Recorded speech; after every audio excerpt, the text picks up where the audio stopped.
Hello guys! For today's video ay yan ang makikita nyo guys. Mula po yan sa 15th floor na kung saan nandyan ako.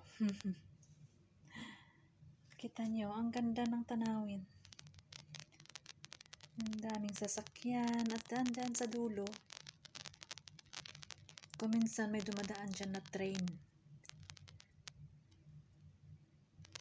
Sa may mataas na building.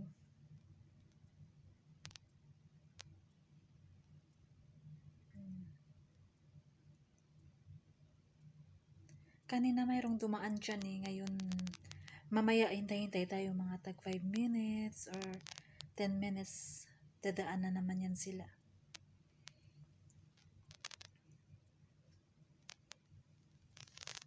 Ayan po, yan po ang tanawin mula sa 15th floor na kung saan ako. Ayan lang po ang masishare ko guys. Maraming salamat sa panonood. Babush!